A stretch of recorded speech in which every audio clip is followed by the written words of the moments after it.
Welcome to Video Bible Daily. Today we begin one of the most important prophetic chapters in the Bible, Daniel chapter 2. This prophecy, given over 2,500 years ago, reveals the rise and fall of world empires and points to God's eternal kingdom that will never be destroyed. Let's go verse by verse and see how history and prophecy come together in this powerful chapter, verses 1 to 3.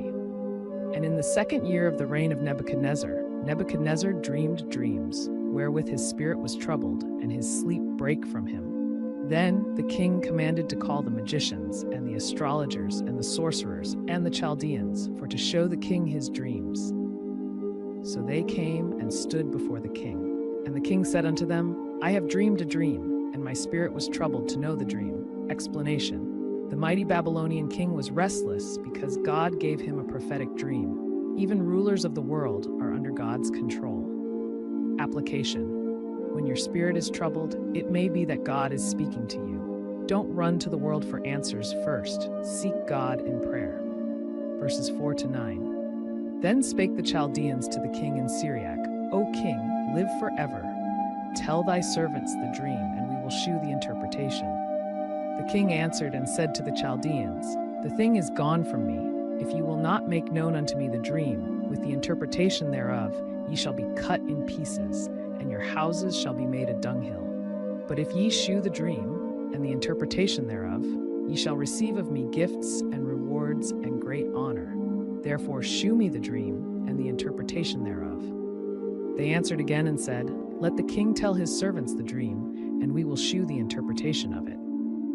The king answered and said, I know of certainty that ye would gain the time, because ye see the thing is gone from me. But if ye will not make known unto me the dream, there is but one decree for you. For ye have prepared lying and corrupt words to speak before me, till the time be changed. Therefore tell me the dream, and I shall know that ye can shew me the interpretation thereof. Explanation: the king wanted proof. If his wise men truly had supernatural power, they should reveal the dream itself, not just make up an interpretation. Application: truth is always tested. God's wisdom is authentic, while man's wisdom fails under pressure. Verses 10 to 13. The Chaldeans answered before the king and said, There is not a man upon the earth that can shew the king's matter.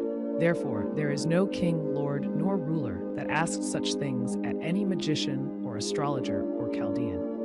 And it is a rare thing that the king requireth, and there is none other that can show it before the king, except the gods, whose dwelling is not with flesh.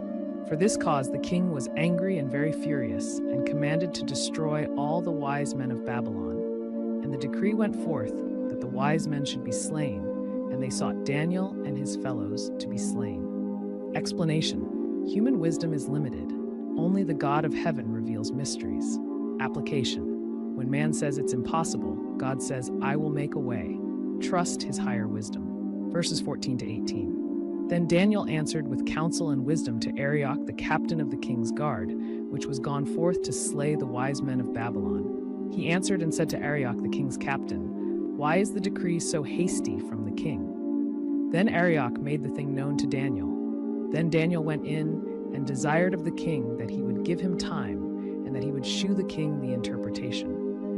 Then Daniel went to his house and made the thing known to Hananiah, Mishael, and Azariah, his companions, that they would desire mercies of the God of heaven concerning this secret, that Daniel and his fellows should not perish with the rest of the wise men of Babylon. Explanation: in crisis, Daniel turned to prayer and fellowship with godly friends. Application: when you face impossible situations, don't panic. Pray and surround yourself with people of faith. Verses 19 to 23. Then was the secret revealed unto Daniel in a night vision. Then Daniel blessed the God of heaven. Daniel answered and said, Blessed be the name of God forever and ever, for wisdom and might are his. And he changeth the times and the seasons. He removeth kings, and setteth up kings. He giveth wisdom unto the wise, and knowledge to them that know understanding. He revealeth the deep and secret things. He knoweth what is in the darkness might, and the light dwelleth with him. I thank thee and praise thee, O thou God of my fathers, who hast given me wisdom and might, and hast made known unto me now what we desired of thee. for thou hast now made known unto us the king's matter. Explanation.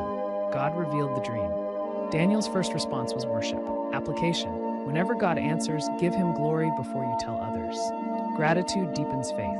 Verses 24 to 30. Therefore Daniel went in unto Arioch, whom the king had ordained to destroy the wise men of Babylon. He went and said thus unto him, Destroy not the wise men of Babylon. Bring me in before the king, and I will shew unto the king the interpretation. Then Arioch brought in Daniel before the king in haste, and said thus unto him, I have found a man of the captives of Judah, that will make known unto the king the interpretation. The king answered and said to Daniel, whose name was Belteshazzar, Art thou able to make known unto me the dream which I have seen, and the interpretation thereof? Daniel answered in the presence of the king, and said, The secret which the king hath demanded cannot the wise men, the astrologers, the magicians, the soothsayers, shew unto the king. But there is a God in heaven that revealeth secrets, and maketh known to the king Nebuchadnezzar what shall be in the latter days. Thy dream, and the visions of thy head upon thy bed, are these. As for thee, O king, thy thoughts came into thy mind upon thy bed, what should come to pass hereafter.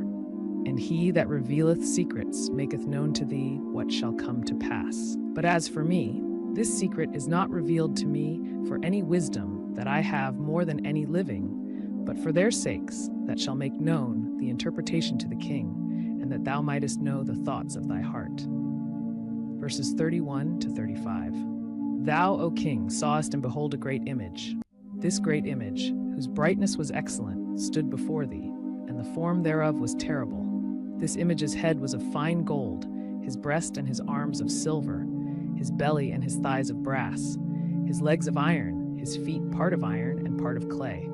Thou sawest till that a stone was cut out without hands, which smote the image upon his feet that were of iron and clay, and brake them to pieces. Then was the iron, the clay, the brass, the silver, and the gold broken to pieces together, and became like the chaff of the summer threshing floors, and the wind carried them away, that no place was found for them. And the stone that smote the image became a great mountain, and filled the whole earth. Explanation. The image represented a succession of world empires. The stone represents God's eternal kingdom, destroying human kingdoms. Application. Man's greatest achievements are temporary. Only God's kingdom is eternal. Live for what will last. This is the dream, and we will tell the interpretation thereof before the king. Thou, O king, art a king of kings, for the God of heaven hath given thee a kingdom, power, and strength, and glory. And wheresoever the children of men dwell, the beasts of the field and the fowls of the heaven hath he given into thine hand, and hath made thee ruler over them all. Thou art this head of gold. And after thee shall arise another kingdom inferior to thee, and another third kingdom of brass, which shall bear rule over all the earth. And the fourth kingdom shall be strong as iron.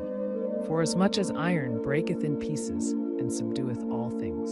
And as iron that breaketh all these, shall it break in pieces and bruise. And whereas thou sawest the feet and toes, part of potter's clay and part of iron, the kingdom shall be divided, but there shall be in it of the strength of the iron, for as much as thou sawest the iron mixed with miry clay. And as the toes of the feet were part of iron and part of clay, so the kingdom shall be partly strong and partly broken. And whereas thou sawest iron mixed with miry clay, they shall mingle themselves with the seed of men, but they shall not cleave one to another, even as iron is not mixed with clay. And in the days of these kings shall the God of heaven set up a kingdom, which shall never be destroyed, and the kingdom shall not be left to other people, but it shall break in pieces and consume all these kingdoms, and it shall stand forever. Forasmuch as thou sawest that the stone was cut out of the mountain without hands, and that it brake in pieces the iron, the brass, the clay, the silver, and the gold.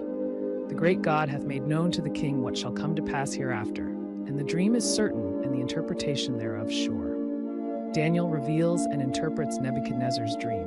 Number 1. Head of gold represents Babylon, Nebuchadnezzar. Number 2. Chest and arms of silver represents Medo-Persia. Number 3. Belly and thighs of brass represents Greece.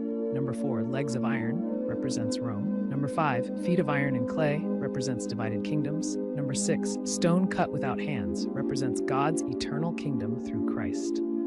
Prophetic insight. History confirmed this prophecy. Babylon fell to Medo-Persia, then to Greece under Alexander the Great, then Rome dominated, and eventually Europe divided into fragile alliances. Soon, God's kingdom will come and crush all worldly powers. Application. God rules over history. If he has guided the past so precisely, you can trust him with your future. Verses 46 to 49. Then the king Nebuchadnezzar fell upon his face and worshipped Daniel, and commanded that they should offer an oblation and sweet odors unto him. The king answered unto Daniel and said, Of a truth it is, that your God is a God of gods, and a Lord of kings, and a revealer of secrets, seeing thou couldest reveal this secret. Then the king made Daniel a great man, and gave him many great gifts, and made him ruler over the whole province of Babylon, and chief of the governors over all the wise men of Babylon. Then Daniel requested of the king, and he set Shadrach, Meshach, and Abednego over the affairs of the province of Babylon. But Daniel sat in the gate of the king. Explanation. Even a pagan king recognized God's supremacy after witnessing prophecy fulfilled. Application.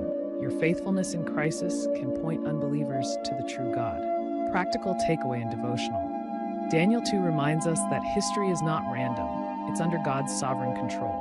Nations rise and fall, but God's kingdom is eternal. As believers, we must live not for the fading kingdoms of this world, but for the everlasting kingdom of Christ. Prayer. Lord, help me to trust you with my future, knowing you hold all of history in your hands. Make me faithful like Daniel, bold in crisis, and devoted to your eternal kingdom. In Jesus' name, amen. Thank you for watching Video Bible Daily. This was Daniel chapter 2, the prophecy of world empires and God's eternal kingdom. What stood out to you most from this chapter? Let us know in the comments. Don't forget to subscribe for more verse-by-verse Bible prophecy studies. Tomorrow, we continue with Daniel chapter 7, the four beasts and the Ancient of Days. God bless you, and see you in the next study.